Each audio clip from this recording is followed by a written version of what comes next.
Before New York, there was silence, an island thick with oak and chestnut-tall trees here. The Hudson River met the Atlantic Ocean here, where salt marshes stretched beneath endless, clear blue skies. Deer moved through forests that would one day hold skyscrapers and subway tunnels far below it all. The Lenape called this Mannahatta, the island of many hills and endless flowing waters here. They fished in clear streams and hunted in woods that seemed to go on forever and beyond. And from this quiet wilderness, the most powerful city in history would one day rise up tall. Stay with us on this journey through 400 years of history and transformation today. This is the entire history of New York, from Lenape grounds to the global capital today. 12 minutes, 400 years, one extraordinary island transformed beyond recognition. The year is 1624, when everything begins for this island and its future here. Dutch ships sail into the harbor seeking fortune and furs to trade back in Europe's markets. They establish New Amsterdam at the southern tip of Manhattan Island, a rough trading outpost here for Dutch traders. Wooden houses line dirt roads that turn to mud when it rains, salt air in the fresh wind. The Dutch West India Company plants its flag and claims the land for Holland's profit. The Lenape watch from forests as strangers build walls where none had existed before this time. By 1650, New Amsterdam is alive with possibility and chaos in equal measure every day. Dutch, English, Africans, and French walk narrow streets speaking different languages today. Taverns crowd the waterfront with sailors and merchants drinking rum and trading stories. Ships unload beaver pelts, timber, tobacco, and barrels of fish from Atlantic waters here. The settlement grows, but conflict simmers beneath the surface between different cultures. In 1664, 4 English warships appear in the harbor with cannons aimed. Governor Stuyvesant wants to fight, but Dutch settlers refuse to die for company profits. New Amsterdam surrenders without firing a shot, and the English raise their flag overhead. King Charles gives the colony to his brother, the Duke of York, as a personal gift to keep. New Amsterdam becomes New York, and the city that defines America bears an English name. Under British rule, New York sheds its Dutch past and transforms into an English port. Merchants build brick townhouses along streets that follow the old Dutch layout. The population swells to 25,000 by 1770, making it a major city. Enslaved Africans build much of the city, their labor invisible but essential to everything. But revolution is coming, and the tension in the streets grows thicker every month. In 1776, British troops occupy New York after defeating Washington's army. The city becomes a loyalist stronghold, while the rest of the colonies fight for freedom. A massive fire sweeps through in September, destroying over 500 buildings. Some say it was sabotage by patriots. Others blame accident and the hand of God. For 7 long years, New York remains firmly in British hands, a refuge for the king's men. In 1783, the British evacuate after the Treaty of Paris ends the war. George Washington rides triumphantly down Broadway as crowds pack the streets, cheering. New York becomes the first capital of the United States of America for a brief moment. The Constitution is ratified here in this city on the southern tip of Manhattan Island. Washington takes the oath of office on Wall Street and becomes the first president. But the capital moves to Philadelphia in 1790, then to Washington a decade later. New York refuses to fade into provincial obscurity or be forgotten by the new nation. The 19th century transforms New York into something the world has never seen before. The Erie Canal opens in 1825, connecting the Atlantic to the Great Lakes. Suddenly, New York becomes the gateway to America's vast interior and all its riches. Goods flow through the harbor in endless streams. Grain from Midwest, cotton from South. Immigrants arrive by the tens of thousands every year seeking work, land, freedom, lives.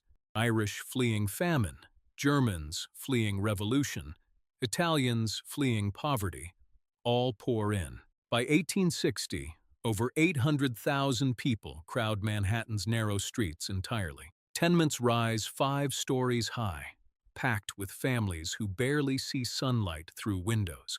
The city is a cauldron of ambition, poverty, disease, innovation, desperation, and energy every day. The Civil War erupts in 1861, and New York supplies the Union with brave men.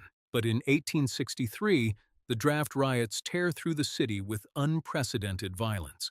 Poor workers, many of them Irish, rebel against being forced to fight in a war for the rich.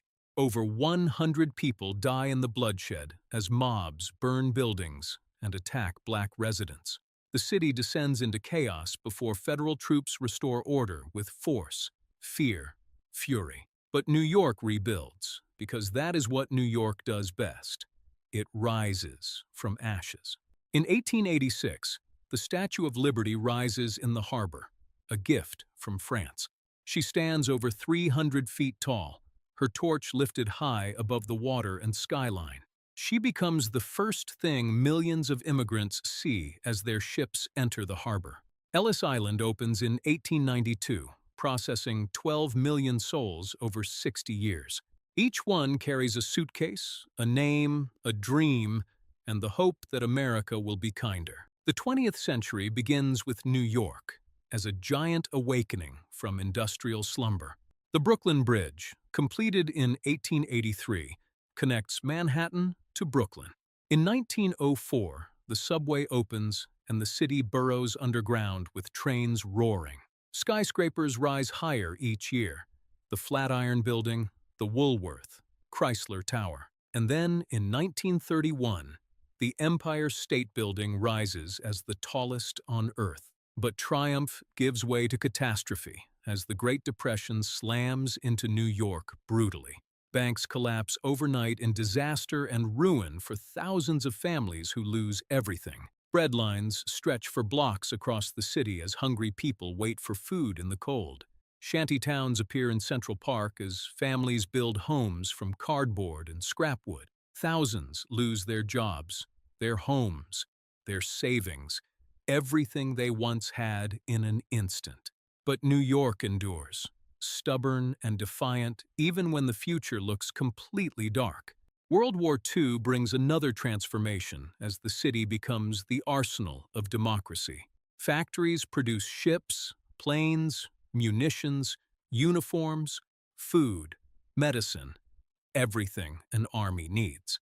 Women work in factories while men go overseas to fight fascism in Europe and the Pacific.